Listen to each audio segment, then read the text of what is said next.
Hello प्यारे बच्चों, कैसे हैं आप सब। आशा करते हैं आप सब बहुत अच्छे से होंगे और आप सभी का तैयारी भी बहुत अच्छे से चल रहा होगा। आज के इस सेशन में हम आप सभी के लिए लेकर के आए हैं क्लास 10th साइंस के मोस्ट इंपॉर्टेंट 80 ऑब्जेक्टिव क्वेश्चन। चलिए क्वेश्चन की ओर चलते हैं। फर्स्ट क्वेश्चन, जैसा कि आप लोग स्क्रीन पे देख रहे हैं, फर्स्ट क्वेश्चन दिया गया है, किस दर्पण से बड़ा प्रतिबिंब बनता है। तो इसका करेक्ट आंसर बताना आप सभी को। ऑप्शन कौन सा करेक्ट हो जाएगा, जैसा कि आप लोग स्क्रीन पे देख ही रहे हैं, 4 ऑप्शन दिए गए हैं आप सभी के सामने। इसमें करेक्ट आंसर बताना है किस दर्पण से बड़ा प्रतिबिंब बनता है। समतल दर्पण, अवतल दर्पण, उत्तल दर्पण, इनमें से कोई नहीं। तो बताइए करेक्ट आंसर क्या हो जाएगा एक नंबर का। तो इसका correct answer option number B हो जाएगा, अवतल दर्पण। नेक्स्ट क्वेश्चन की ओर चलते हैं। दूसरा क्वेश्चन है, प्रकाश की किरणें गमन करती है। आपसे क्वेश्चन पूछा गया है कि प्रकाश की जो किरण होती है ये गमन करती है कैसी रेखा में। ऑप्शन फर्स्ट है सीधी रेखा में, सेकेंड है टेढ़ी रेखा में, थर्ड है किसी भी दिशा में, फोर्थ है उपयुक्त सभी। तो बताइए दूसरा का करेक्ट आंसर क्या हो जाएगा। तो प्रकाश की जो किरणें होती है ये कैसी रेखा में गमन करती है, तो ये गमन करती है सीधी रेखा में, इसलिए इसका correct answer option number first हो जाएगा। और आप सब आज की इस सेशन में जो 80 ऑब्जेक्टिव क्वेश्चन करवाए जाएंगे, आप लोग कॉपी लेकर के बैठिए और कॉपी में नोट करते जाइएगा कि आपका कितना ऑब्जेक्टिव सही हो रहा है, और लास्ट में कमेंट बॉक्स में कमेंट करके बताइएगा कि 80 में आपको कितना ऑब्जेक्टिव सही हुआ।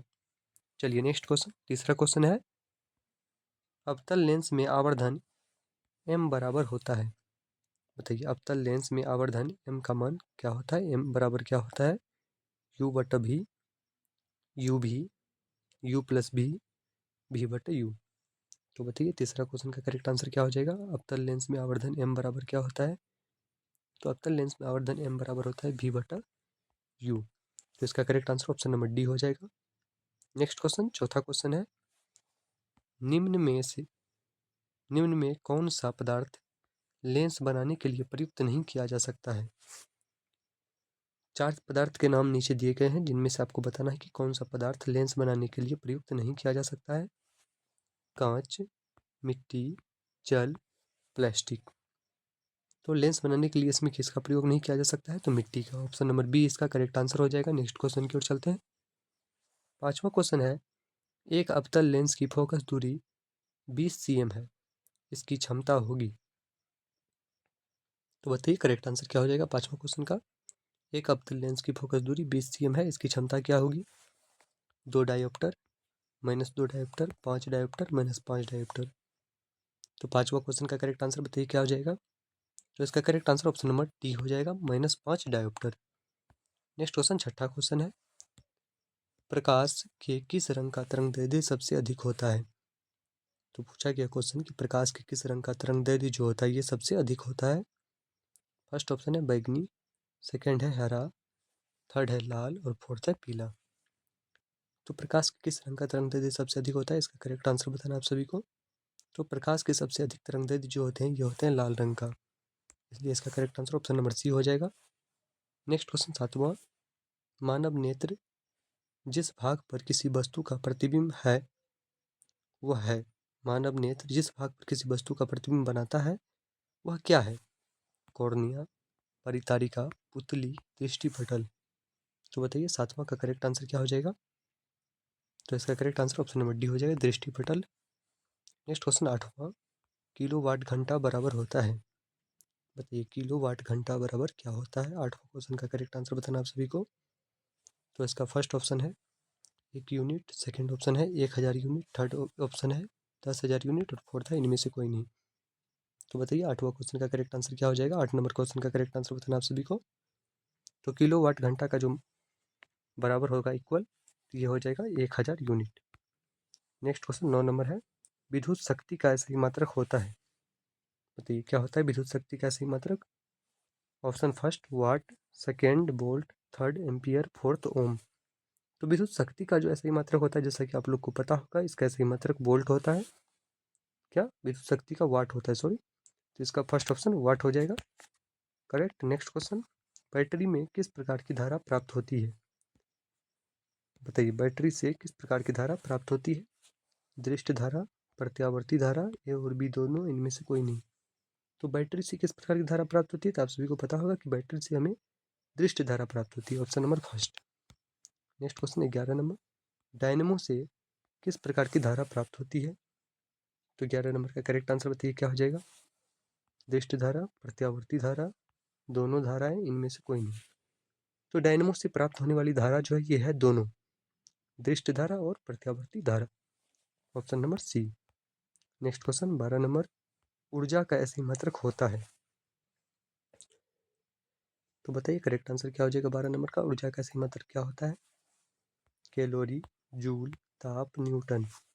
तो 12 नंबर का करेक्ट आंसर बताना आप सभी को क्या हो जाएगा? ऊर्जा का ऐसी मात्रक होता है, तो ऊर्जा का ऐसी मात्रक जूल होता है। ऑप्शन नंबर बी इसका करेक्ट आंसर हो जाएगा।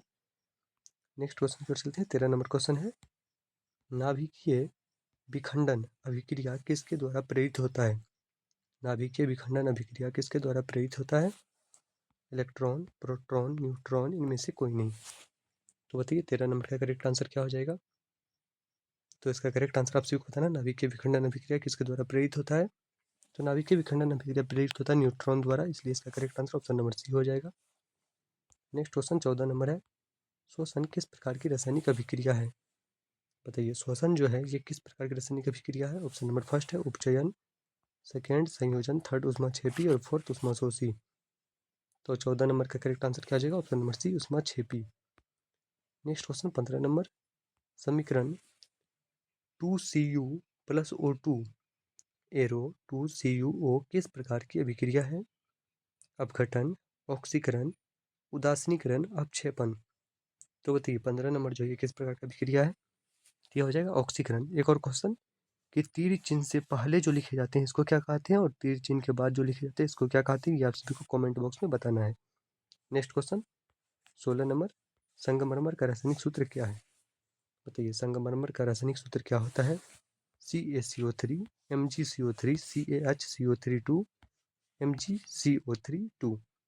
तो बताइए 16 नंबर का करेक्ट आंसर क्या हो जाएगा? इसका correct answer option number first हो जाएगा CaCO3। नेक्स्ट क्वेश्चन 17 नंबर, अम्लीय विलयन का पीएच मान होता है? बताइए अम्लीय विलयन का पीएच मान होता है 7, 7 से कम, 7 से अधिक, इनमें से कोई नहीं। तो 17 नंबर का correct answer option number B हो जाएगा 7 से कम। नेक्स्ट क्वेश्चन की ओर चलते हैं। 18 नंबर क्वेश्चन। 18वां क्वेश्चन जैसा कि आप लोग स्क्रीन पे देख रहे हैं दिया गया है, लोहे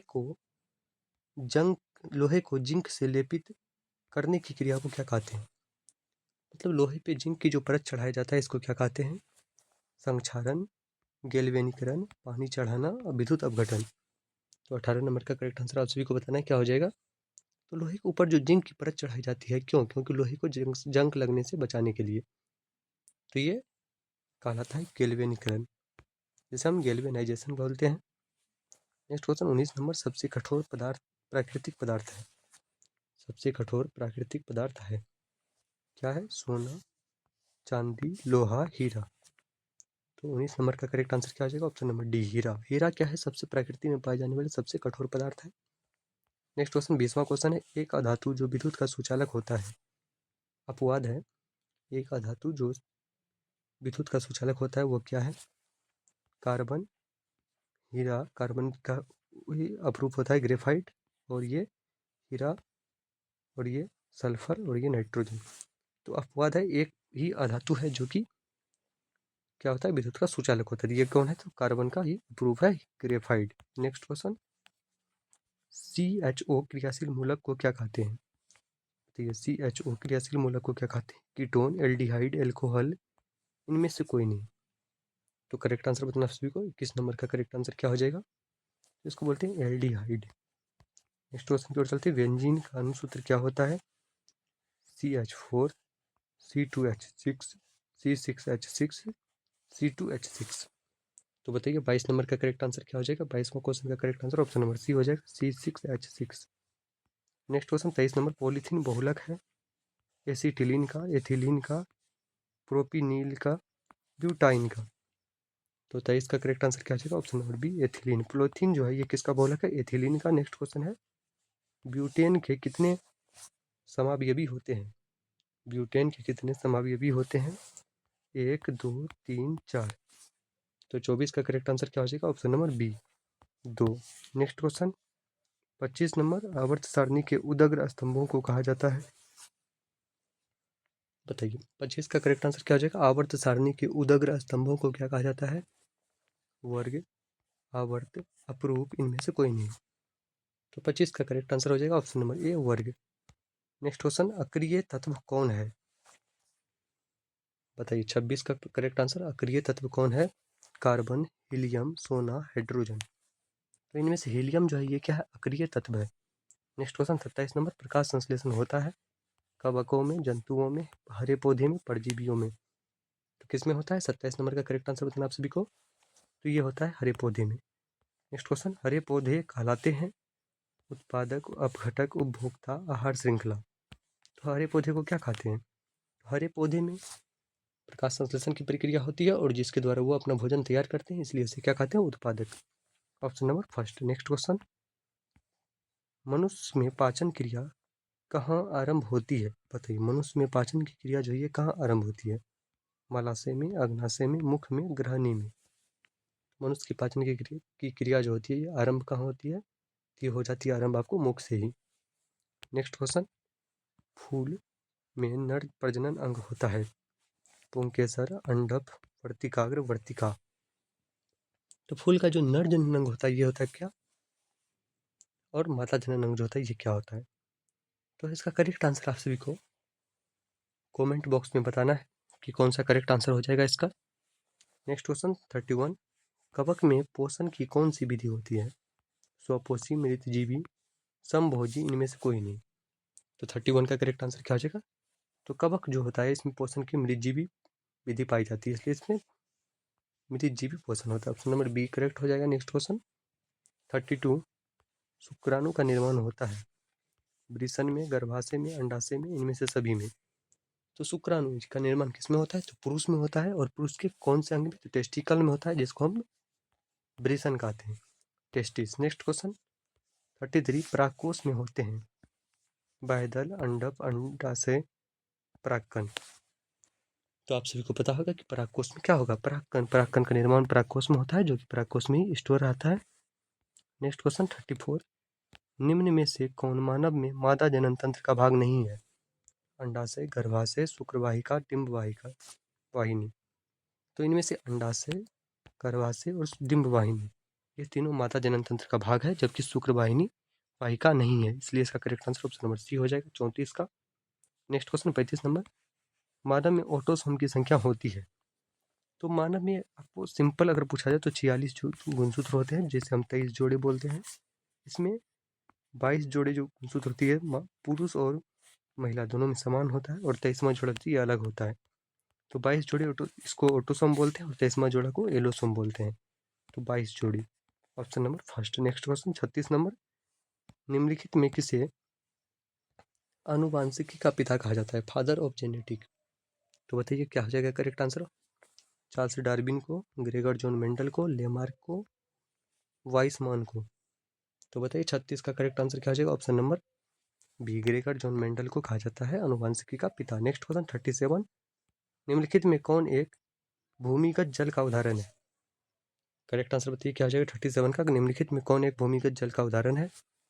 नदी, कुआं, तालाब, समुद्र। तो कौन सा करेक्ट आंसर हो जाएगा? तो इसका correct answer option number B हो जाएगा, कुआं। नेक्स्ट क्वेश्चन 38, निम्न में कौन एक जैविक प्रक्रम द्वारा अपघटित होने वाला पदार्थ है? 38 का करेक्ट आंसर बताइए, निम्न में कौन एक जैविक प्रक्रम द्वारा अपघटित होने वाला पदार्थ है? सूखे घास पत्ते, पॉलीथीन बैग, रबड़, प्लास्टिक। 38 का करेक्ट आंसर क्या हो जाएगा? ऑप्शन नंबर फर्स्ट, सूखे घास एवं पत्ते।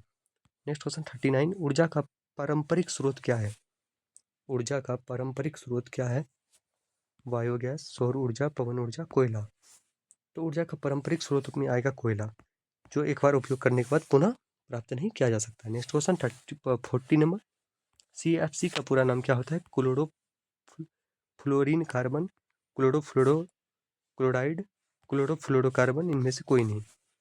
तो बताइए 40 नंबर का करेक्ट आंसर क्या हो जाएगा? CFC जो होता है ये मुख्य रूप से ओजोन के लिए उत्तरदायी होता है, ओजोन क्षय के लिए। इसका करेक्ट आंसर हो जाएगा क्लोरोफ्लोरोकार्बन। नेक्स्ट क्वेश्चन 41, गोलीय दर्पण के परावर्तक पृष्ठ की वृत्ताकार सीमा रेखा का व्यास कहलाता है? मुख्य फोकस, वक्रता त्रिज्या, प्रधान अक्ष, गोलीय दर्पण का द्वारक। तो बताइए 41 नंबर का करेक्ट आंसर क्या हो जाएगा? इसका करेक्ट आंसर हो जाएगा वक्रता त्रिज्या। नेक्स्ट क्वेश्चन की ओर चलते हैं। 42वां क्वेश्चन देखते हैं क्या दिया है। नेक्स्ट क्वेश्चन है 42 नंबर। नरोरा नाभिकीय विद्युत संयंत्र किस राज्य में स्थित है? तो बताइए नरोरा नाभिकीय विद्युत संयंत्र किस राज्य में स्थित है? राजस्थान, महाराष्ट्र, उत्तर प्रदेश, गुजरात। तो करेक्ट आंसर बताइए क्या आ जाएगा 42 का। 42 नंबर का करेक्ट आंसर बताना आप सभी को। नरोरा जो है नाभिकीय ऊर्जा केंद्र या विद्युत संयंत्र किस राज्य में स्थित है? तो इसका करेक्ट आंसर भी आप सभी को कमेंट बॉक्स में लगाना है। और आप सभी से जितने क्वेश्चन को कमेंट बॉक्स में बताने के लिए बोला जा रहा है कमेंट बॉक्स में जरूर लगाइएगा।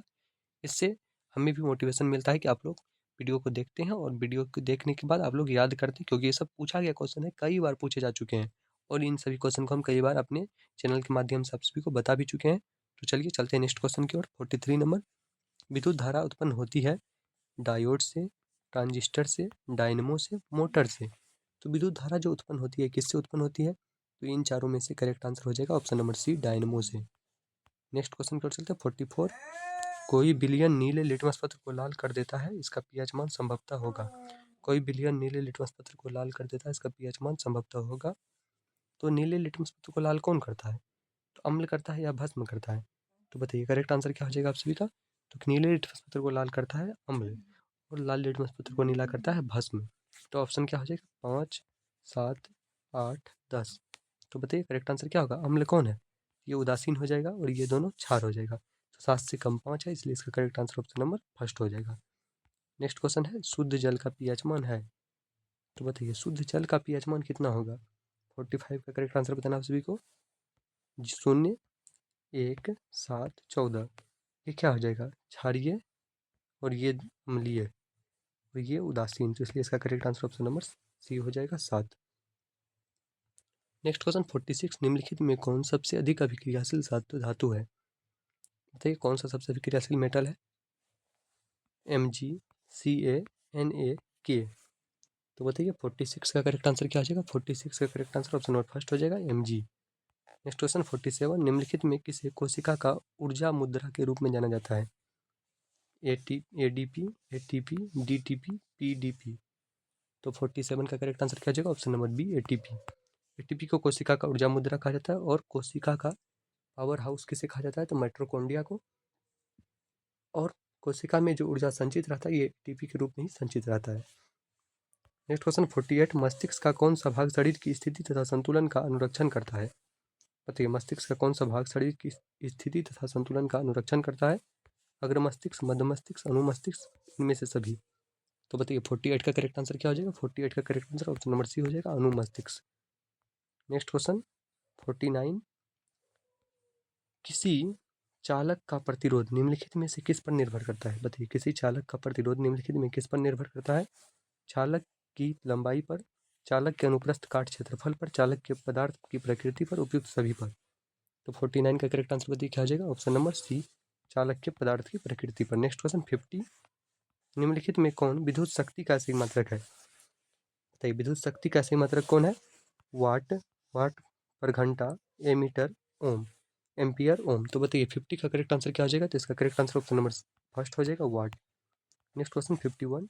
विद्युत परिपथ में विद्युत धारा को मापने के लिए निम्नलिखित में किस युक्ति का उपयोग किया जाता है? विद्युत परिपथ में विद्युत धारा को मापने के लिए किस युक्ति का उपयोग किया जाता है?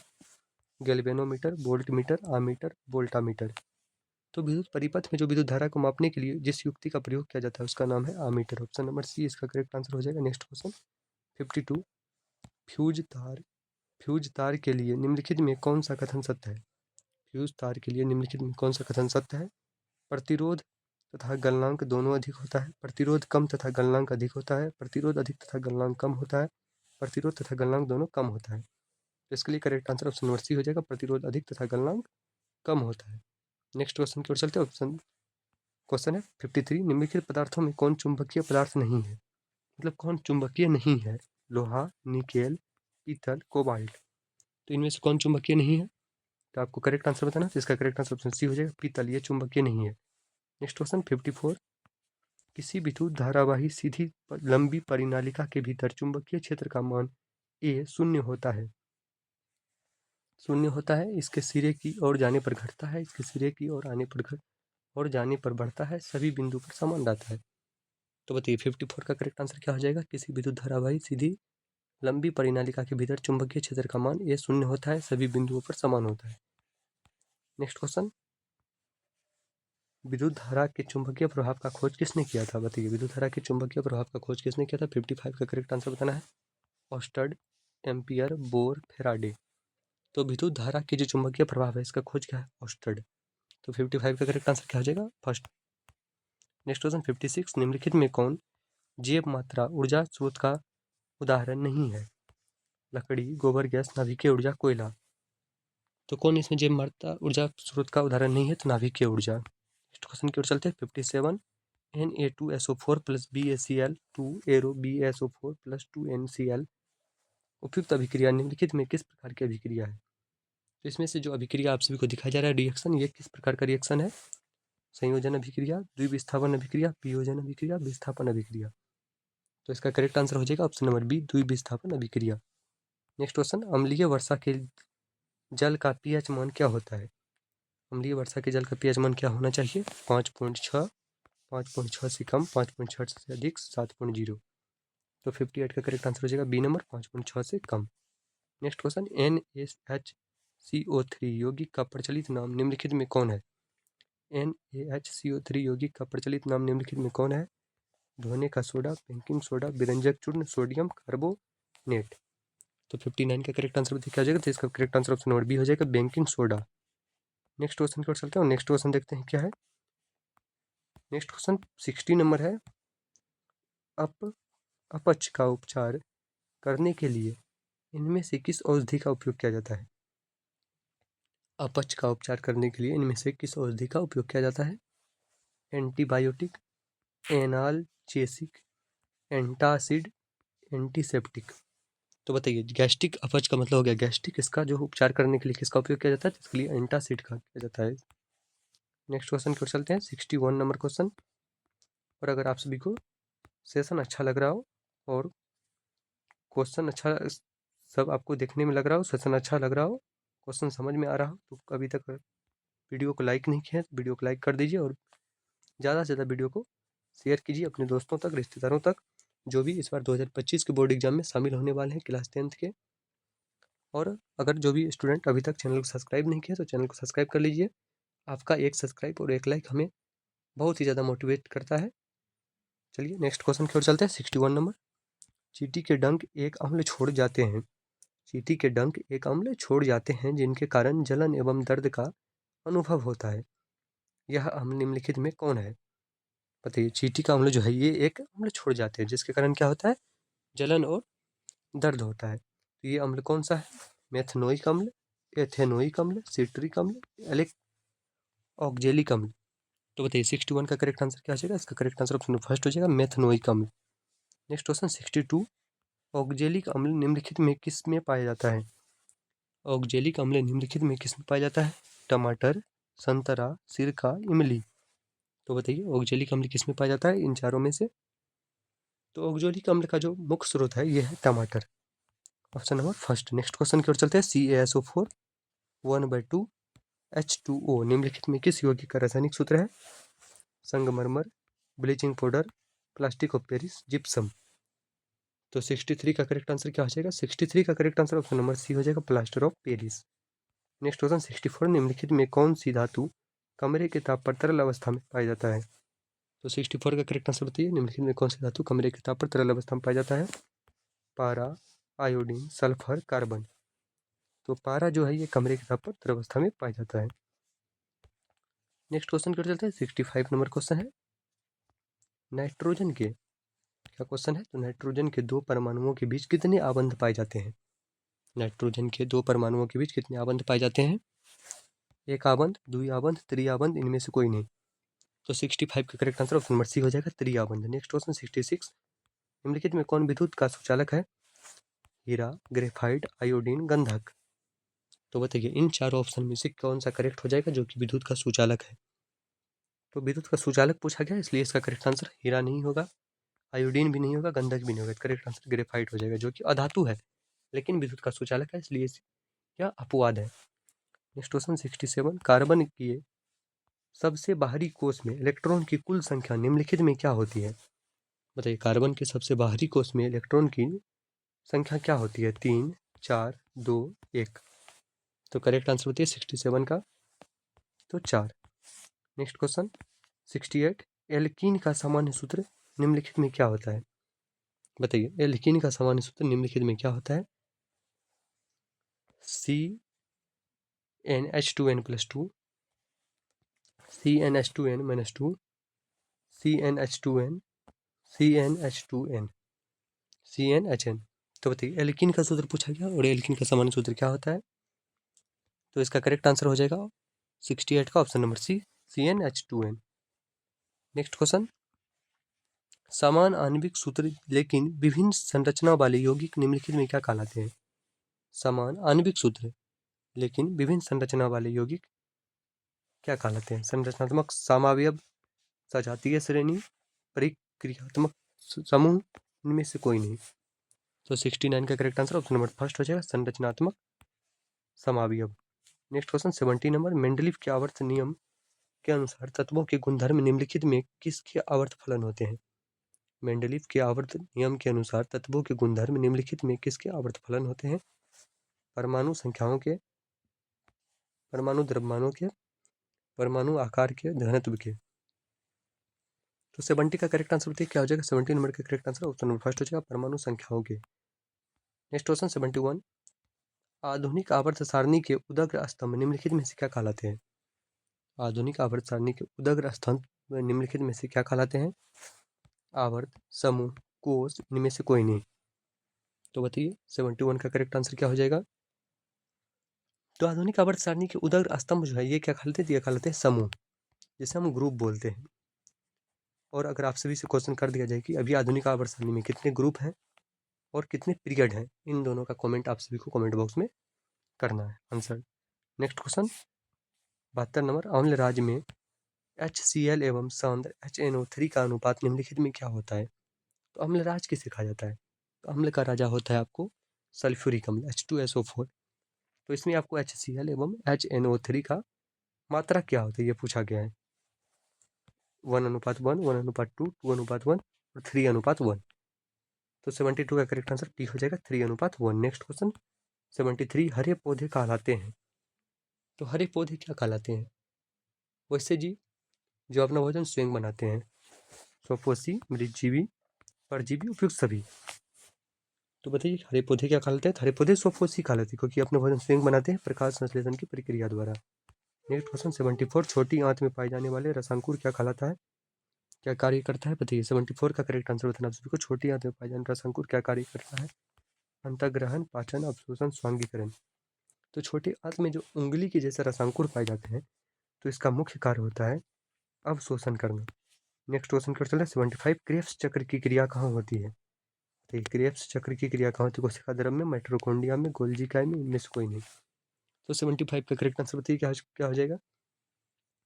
तो क्रेब्स चक्र की जो क्रिया होती है ये होती है माइटोकॉन्ड्रिया में, और माइटोकॉन्ड्रिया को ही कोशिका का पावर हाउस कहा जाता है, ऊर्जागृह। नेक्स्ट क्वेश्चन, पादप में अनोक्सी शोषण का अंतिम उत्पाद है। पादप में अनोक्सी शोषण का अंतिम उत्पाद है एमिनो अम्ल, वसा अम्ल, इथाइल अल्कोहल, इनमें से कोई नहीं। तो अनोक्सी शोषण का अंतिम उत्पाद है ethyl alcohol, option number C. Next question 77, पौधों में जल का परिवहन किसके द्वारा होता है। तो आपको बता दें पौधों में जल का परिवहन किसके द्वारा होता है। जाइलम, फ्लोएम, ए और बी दोनों, इनमें से कोई नहीं। तो 77 का करेक्ट आंसर जाइलम हो जाएगा। तो इसको याद करने का समान सा ट्रिक है। संबंध तक दो होते हैं, एक जाइलम एक फ्लोएम। तो जाइलम जल को ले जाता है, तो कैसे याद करें। जो से जाइलम और जो से जल, फ से फ्लोएम और फ से फूड मतलब खाद्य पदार्थ। ये किसको ले जाता है, खाद्य पदार्थ को, फूड को, भोजन को, और वो जल को ले जाते हैं। नेक्स्ट क्वेश्चन है, खुला परिवहन तंत्र किसमें पाया जाता है।